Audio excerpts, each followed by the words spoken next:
Hey, hi, how you doing? This is the Gamertron. Welcome back to the Gamertron show, and I am joined once again by my good friend Grindhead Jim. How you doing, buddy? Oh, I'm doing good. I got some fried food in me, and that always makes me feel better. Oh yes, fried food and first-person shooters. Yeah, that's the thing. Yeah, that's a thing. So, the first-person shooter. It's a genre as old as gaming itself. Started in the 90s, Wolfenstein 3D, Doom evolved into so much more. The first-person hmm shooter is an essential and integral part of the gaming community, the gaming industry, just gaming genres, gaming in general, the culture, all that stuff. However, more and more, we're starting to notice, well, I'm starting to notice it, like a stigma. I'm starting to notice first-person shooters aren't selling as well as they used to. They're not being talked as highly as they used to, as they're used to. So, what I want to ask you, Jim, and debate with you perhaps, is should the gaming industry take a break from first-person shooters? I'm not saying stop the development, of course, but we have been given so many first-person shooters. The genre literally has hundreds of titles, if not thousands of titles, under its belt. Should the game industry take a break before we're milked dry on first-person shooters and people completely lose interest if the genre is, I don't want to say exploited, but used to such a degree? Well, that's a tough question. I mean, I don't think that the genre needs to go away. I don't think that the genre needs to even take a break necessarily. It needs to take a break from being mundane. I think that there's too much of the same thing going on over and over again. I mean, look at what happened when Portal came out. It was a very basic idea that kind of took a whole new twist on the idea of what a first-person shooter could be. And It's arguable whether it, Portal is a first-person shooter to begin with. Sure, you have something called the Portal gun, but it's more a puzzle-solving game than a shooter. true, but you are shooting to accomplish things, and aim is a factor. You have to be good with a gun in order to beat the game. Hmm. Um, But that's why it's it- arguable, because the game is so different and it innovates in such a way. True, but that's kind of my point. Is you can take the pillars, the tenets of the genre, and come up with something else. And I don't think we need another Portal game clone per se. Um, But we need something but that does what Portal did, like do something either creative. either that, or kind of go in the direction like fighting games have been going in, which is go back to their roots and make things, not necessarily traditional, but more of a what you grew up expecting from a shooter. There's nothing wrong with keeping it simple. Like the last two installments of Wolfenstein definitely did that. They kept an Um, excellent balance of this generation of storytelling with old school mhm. shooting. And I think honestly that's where things need to go. We have gotten to a point in this industry where first-person shooters, or any game genre for that matter, there's so much more you can achieve with the game. So I think, in a world where uh, we have storytelling being at the forefront. If you have a story to tell, then you work on the story, and then decide what kind of gameplay mechanics are going to work best for the type of story you want to tell. And from there, you just evolve things. No pun intended, because there was no story. But you know, and before someone says the same fucking shit about Destiny, fuck off. I don't care. More of a story to Destiny than there ever was in Evolve. I don't give a shit. Um, oh look, it's Hunt the Monster. But I don't mean to talk shit about Evolve. It was a good game. But I know that, Jim. But I get what you're I saying, though. I get what you're saying. I think the real issue is, and why people are getting so tired of first-person shooters, can all be brought back to, and say it with me, everyone, Call of Call of Duty. Duty. And Yeah. it's all about trying to appeal to that Call of Duty audience. And we can even argue that Halo has been going that route. Definitely, I think they got smart with like lessening the releases. I mean, look at how much time is passed between Halo 4 Yes, and the current that's the iteration that's one coming. blessing. Like the yearly release of Call of Duty, and that's what's killing Call of Duty. People say a game's going to hmm come out and it's going to kill Call of Duty. No, no, Call of Duty is killing itself. It's a slow suicide. The Yep. yearly releases are what's killing it because there's no break. There's no break in between games, and that's the problem with first-person shooters in general. There's a Call of Duty every year. There's this big AAA blockbuster shooter every year, and it just Yeah, and it's there's only so what's much the word? time. It's overkill. It's oversaturation. There we go. Yeah, There's oversaturation. That's it. and look at this year, right? Okay, because one of the things you have to think about for this generation of gaming, if we want to talk about in terms of generations and so forth, like using Destiny as the example, because Destiny is going to be around arguably for 10 years. That's their life cycle. So every year that's always going to be there. There's going to be iterations upon that game. It's here to stay. That's not going anywhere, which is a different model than, say, Call of Duty, which tries to, quote, reinvent itself, unquote, every year. Whereas, And the way they're reinventing now, sorry to interrupt you, Jim, the new Call of Duty Black Ops 3, I've seen the trailers, I've seen the gameplay, they are directly ripping off Titanfall. They have the Absolutely. double jumping and the wall running and all that. They even have And it looks- robots that look like the Spectres. and it looks great. Don't get me wrong. It looked like a really fun time. Oh yeah, but definitely. I'm not gonna buy it. Yeah, But same I'm not gonna here. buy it. It's just 'Cause I saw I'd some love of the to. I'd model love to stuff, buy it. I'd love to buy it and play it, but I have to keep to a standard. Like if I buy this and play this, I'm telling Activision I want more Call of Duty. So I can't buy it on the grounds alone that I don't want the. If I buy Black Ops 3, I'm saying to Activision, yes, keep doing this when they shouldn't keep doing that. Mm-hmm. And this kind of goes back to, I mean, are we talking about shooting genre or are we talking about Activision at this point? Because the two games we just used as examples are both Activision Yeah, titles. both. Well, let's admit it. Activision's kind of Activision and EA are the kings of the first-person shooter genre, Yeah. while other publishers have tried to get their devs to make that game that helps compete. A few games have gotten close, but never to the point of, well, Call of Duty and Battlefield. Battlefield and Call of Duty are the kings. Destiny, as you said, have been rising. Destiny appeals to that sci-fi crowd. It appeals to the MMO crowd.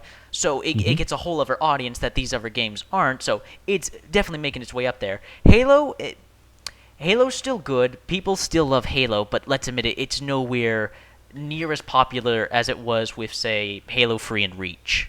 Not even close, dude. Like, it's not going to make a blip on the map the way that it used to. You're talking about hardcore players, and by hardcore I mean people that just don't know any better at this point. I hate to say that, but it's just there's no advantage to playing Halo now. There's better experiences to be had. It's not like, this but new Halo, we're not saying Halo's a bad experience, though. That's not what we're No, saying, though. no, it's no, not no, a no, bad no. experience. It's just, it's not as... I hate using this word. I really do because of how overused it is. It's not innovating as other shooters are, and I hate saying that. I hate saying innovation But because yet it's so misconstrued. True, and yet though the reason that word needs to come up is that needs to happen in the shooting genre. I mean, I would argue that Call of Duty's attempts to innovate is merely stealing other ideas, just like you had mentioned with Titanfall. I mean, even Destiny, which is innovating from a shooter perspective, is stealing ideas from tried and true MMOs to achieve that. It's a hybrid style of game. It's trying to do something different. And I think that's why it is so damned popular, is because of the fact it is trying to do something different, for better or for worse. That's why it's where it is. Look at Star Wars Battlefront. Oh, yes. Star Wars Battlefront is something that it's going to get sold on the fact that it's Star Wars, and if they show up and if the game plays as advertised, Yes. as long as it ships not broken, they could show us. Well, let's nothing be further honest. than what Like, they've already showed. It's well, gonna- let's admit this, Jim. Sorry to interrupt you. Really sorry to interrupt you. EA can't afford to screw up Battlefront. They Nope. simply cannot afford to screw up the release. The multiplayer has to work, or else they can't survive another Battlefield 4. It will cripple them if they have another Battlefield 4 incident with Star Wars Battlefront. They cannot afford for it to be broken. Exactly, and I mean, you've got DICE working on it. I trust DICE. I think that if DICE is given the reins to do what they need to do to deliver this game properly, and EA keeps on its promise they're not going to fuck it up, I think there's no issue here. If they had anybody else working on it, I'd be concerned. People go, whoa, well, DICE did those Battlefield 4's release sucked. I'm like, no. EA forced them to release it sooner. then it was ready. Well, let's admit it. Like DICE is an experienced developer. The Yeah, they only know what they're reason doing. Battlefield 4 turned out the way it did is that EA wanted it to release. Was it around the holidays? I believe BF4 released around the holidays. BF4 released at the same time as the new consoles. So it was a launch Oh. title for PS4, and I specifically remember that because I got my copy of it 2 days before the console came out, which was fucking weird. I have a PS4 copy of Battlefield 4 just sitting in my house, and then I got the PS4, Oh man. and it was just like it was the first game I put in. I was like, oh, look at the Battlefield, and and it was great. It's easy for us to remember that as being so broken, but in the beginning it wasn't. It actually broke more as time went on, and then it went back. Like the first couple of days were fine, and then it broke, and then they fixed it almost right away. Mm-hmm. But it was just like that. I think it was initial- mostly I think it was- PC. I think it was PC that was having the most issues at the start. I think. PC was definitely more broken day one. But I think that goes back to an interesting conversation we should have another time, which is why when we're talking about mass market games, consoles are always going to be the safer bet versus PC. Mhm. Because optimization is just an easier thing to deal with in the long run. Which is whether we really like it or not. weird. Which is really weird how time has evolved. Like, the first-person shooters used to be the PC's jam, used to be its bread and butter, and now it's kind of I don't know. It's kind of changed. That is a conversation for another time. Yes. But back on topic with all the other first-person shooters, like we said, EA and Activision are in charge, and EA and Activision are trying to compete each other. Well, EA mostly trying to compete with Activision. The problem with first-person shooters nowadays, at least in my opinion, is that everybody's trying so hard to mimic Call of Duty's. I was about to call it something completely different. Call of Duty's popularity and its sales. They're trying to match the sales because, well, let's admit it. This is a business everybody's trying to run here, and as a business, people are going to do with what the people want. Unfortunately, a lot of people who buy Call of Duty are people who only play Call of Duty and nothing else. Right. A good few million of those players are the kind of players that play nothing but Call of Duty because it's cool. Yeah, I also think that if you look at like Star Wars Battlefront, if DICE does it right, which I honestly truly believe they will, We could have a It real has to- competitor. exactly, in as much as you'll have people that are playing Battlefront in the way you see Battlefield or Call of Duty played, but it also has that ultra mainstream appeal. Not to mention the fact we've got a nostalgia thing going on with regard to the fact that it was such a popular game before. I think it's a perfect storm. I think it's really something that we're looking to possibly really, as a community, benefit from. We're talking about needing desperately something to kind of shoot into the arm of First-person of shooters and the industry. first-person shooters, and this would do it for sure, without a doubt. Yeah, it's the fear. It's the fear of developers wanting to. They want to innovate, but they have to appeal to that Call of Duty crowd. Everybody's looking to appeal to that Call of Duty crowd. So if Battlefront does well, more people will wake up and go, "Geez, that game wasn't Call of Duty, and it did well. Maybe we should do something different." And that's a whole other discussion in and of itself too, I think, but Oh. relevant to this one, because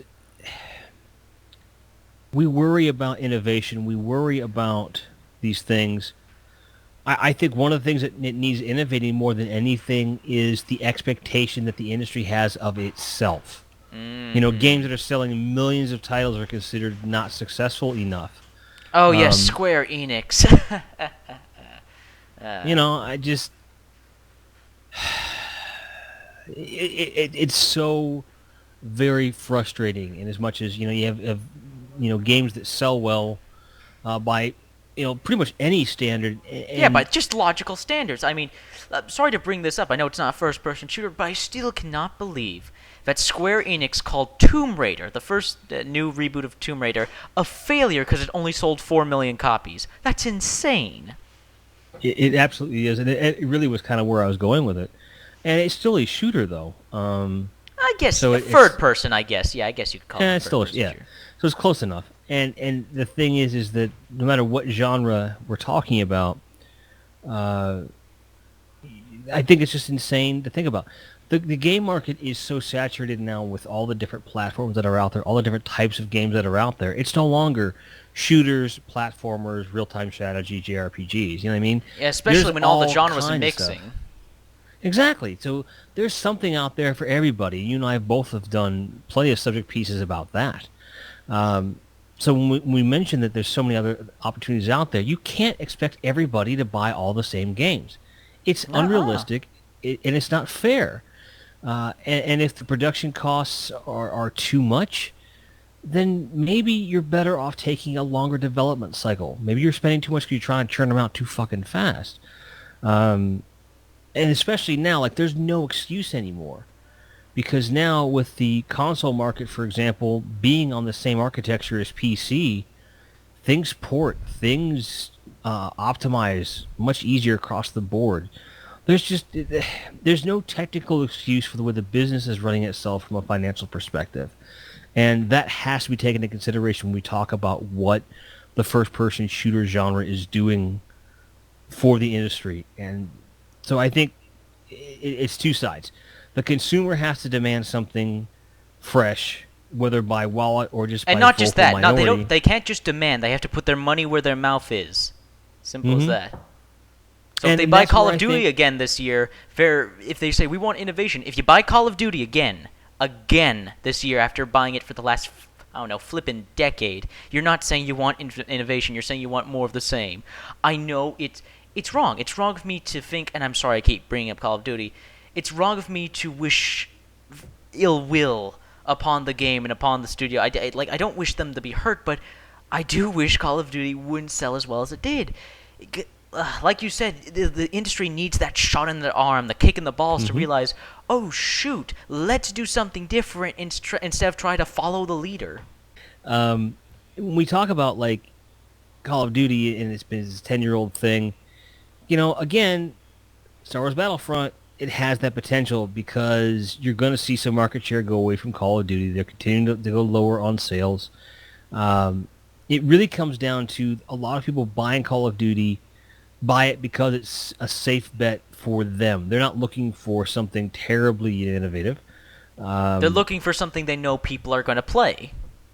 Well, I mean more from the perspective of the person buying the game. Like they're looking for something safe too. They're looking for an experience that they feel they're not taking a huge risk on. If I'm going to spend $60 a year on a game, at least I know that what I'm going to get out of a Call of Duty game. So you're going to see that quite a bit, and you see it all too often, in my opinion. But that doesn't make it right. I just people have to be willing to take risks just as much as they have to demand other things. Precisely. And they're just not willing to do that. But that's why, again, Battlefront to me represents everything that is good potential, for the simple fact that it represents less of a risk. Tried and true developer doing a type of game that they're known for doing, with a franchise that is known to please, in an already proven game type for that particular pop culture phenomenon. Around the time that a new film is coming out with that genre, that like you said, one of the perfect best in the storm. series. Perfect storm. If there's a time to kind of dethrone Call of Duty, now would be the time. Yeah. If there is such a thing. We gotta hope Battlefront does well, and we gotta hope it plays well. The one problem that Battlefront may have is the same issue Titanfall had. Now, I love Titanfall. I will defend that game to the death. I will praise that game to the death. I love Titanfall, but I have to admit, release day, it was lacking on content. It was... I'd say it's worth any price, but if I'm honest, it was not worth the $60 at launch. It's worth $60 now with the amount of content they've added over the year it's been out. But at launch, it was just lacking in that content, and that's what I'm afraid for Battlefront, because people want content for their $60. And as much as I hate to admit it, Call of Duty gives people that content for $60. You get a single-player campaign, a horde mode, and a multiplayer, a PvP multiplayer, all of it with multiple maps and all that jazz. So Battlefront really needs to have that content if it's going to compete. That's my one fear with Battlefront. But hey, if Battlefront doesn't work out, if it's not the game that dethrones COD, hopefully a blast from the past will. I'm talking about next year's Doom, which seems to be going really old school and going back to the roots of the first-person shooter, having a heavy focus not just on player creation, having the players create their own experience with Doom Snap Map, but heavy emphasis on the single-player campaign. I mean, what was the very first thing when they revealed Doom? When they revealed Doom at E3, they showed off single-player stuff. With Call of Duty of Battlefield, what's the first thing they reveal? They reveal the multiplayer right away. But with Doom, what was the first thing that was important to them? Showing off the single-player experience, and then showing off the multiplayer experience. And showing that the multiplayer is old school. It's not all about Mountain Dew, Doritos, getting those codes, getting those XP first. No, it's good old classic arena fragging. Sorry, I just talked for like 5 minutes straight there. Let me get your say in there, Jim. That was an excellent impression of me, by the way. Because I do that myself. No, I mean, I think you're absolutely right in that sometimes innovation comes from going back to basics, and Doom definitely is doing that, and Wolfenstein before it. And can you believe that this has been confirmed? The new Doom, there's going to be no sprinting, and there's no reloading. The only gun that reloads is the double-barrel shotgun. From what I understand, there is no reloading. They're going really old school. No sprinting, no reloading. Well, the original Doom, you could run. True. Oh, yeah, you're right. There was a sprint, but you moved really super fast in the old games. Well, I don't know. Maybe I'm wrong. Maybe there's a power-up speed boost. I could be mistaken. But I do know for a fact there is no reloading. When it comes to no reloading, I mean, when the mag is empty, it automatically reloads, so you have to kind of time your shots, I suppose. I mean, if someone asked me what I was looking for out of Doom, those are not things I would call out. I understand why they're doing it, but it's not, I don't go, well, if there's reloading, it's not Doom. Like, I'll never say that. Because let's think about this in real terms. It has been over 20 years since Doom came out. You know what I mean? Mm-hmm. Reloading's a thing. It's not a big deal. But the things that they need to get right, they appear to be getting right. Oh, when yes. So I can't complain about that. As far as they're getting the enemy types right, they're getting the fact that it's this weird mix of close quarters in open spaces. Like, that's the thing about Doom I always dug, was that you were doing close quarters battle in an open space that you could move around, and you wouldn't necessarily worry about finding cover or line of sight, just getting distance between you and your enemies. It was like this weird, it was like this perfect blend of claustrophobia and wide open space. I loved it. I thought it was great. Mm-hmm. And I really hope that this new one delivers on that promise. Well, it seems to from the gameplay we've shown. I mean, the area seemed fairly large, but they threw so many enemies at you that it felt cramped. Yep. Which is excellent. Again, so there is hope for first-person shooters like Battlefront and Doom. Definitely. Like, I'm excited for the games. I'm excited for new first-person shooters, which is good. But I'd be lying. I would be lying if I didn't say. I'm not going to hate on the genre. I love the first-person shooter genre, but I'd be lying if I'm saying if every year I saw, it's another first-person shooter. That sort of reaction. I get that reaction. Just I can understand the appeal for more. Like, we have a lot of first-person shooters. Shouldn't we get something more out of them? I do want the first-person shooter genre to innovate. Absolutely, I want my Battlefronts. I want my Doom, but I also want. I don't want devs to be afraid, like, we have to make a first-person shooter or else we're not going to make any money sort of thing. But here's the thing, though, and I suppose this is... Yeah, if you're going to say it in those terms, then by that logic, it's another sports game. It's another role-playing game. It's another motion comic. There's so many game types that fall into this trap that we don't talk about because they're not mass marketed in the way first-person shooters are. Yeah. First-person shooters are mass marketed because they sell. Everything else, there's an installed fan base and whatever. And what happens is, especially with your Call of Duty, what I call the part-timers, they grow up, they go to college, then they stop playing after college. A lot of them do. It's a distinct drop-off with a lot of those players. So you're trying to market to the young kids every single time. And that's fine. Do what you got to do. I mean, there's hardly any squeakers in Destiny. I haven't come across very many. Thank fuck. But, I hate squeakers, dude.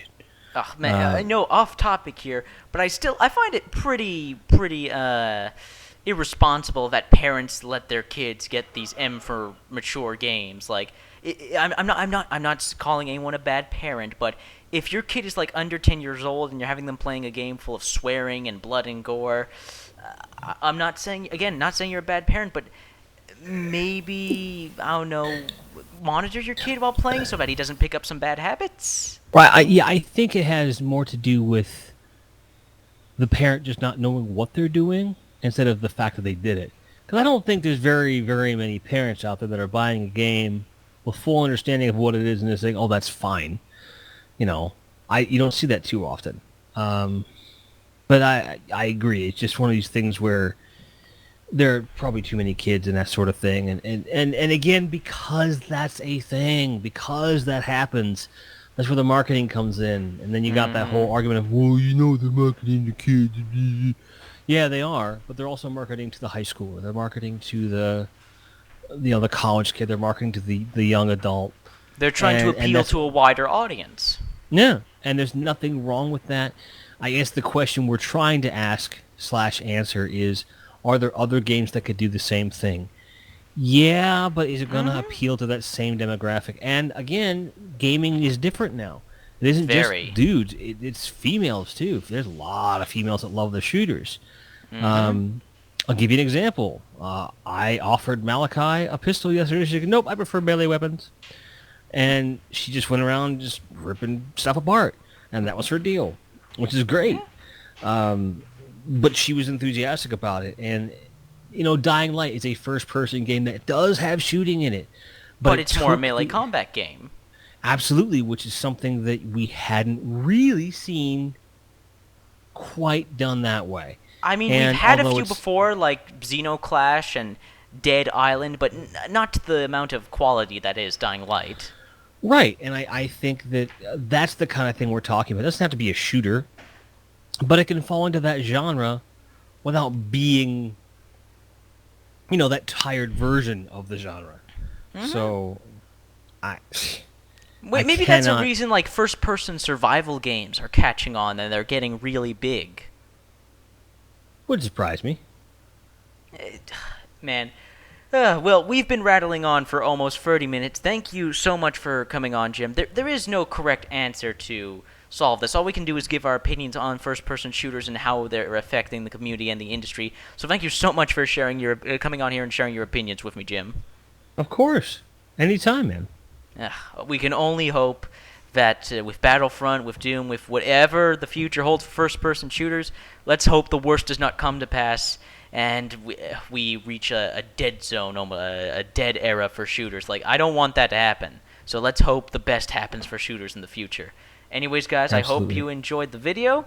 Please hit the like button if you did, and leave your comments. I'd love to hear what you guys have to say about first-person shooters, your opinion on how they're handled, how they're marketed, just everything to do with first-person shooters nowadays in the comment section below. Can't wait to read them. And Jim, if people want to hear and see more of you, where do they have to go? GrindheadGym.com is going to link to everything. If you're into streaming, go over to grindheadgym.com/Twitch. I've got a schedule over there, or just go to grindheadgym.com/YouTube where you can catch all my static videos. Either place you're welcome, or come to all. Everyone's welcome. Awesome, man. All right, guys, this has been a video, and we will see you guys later.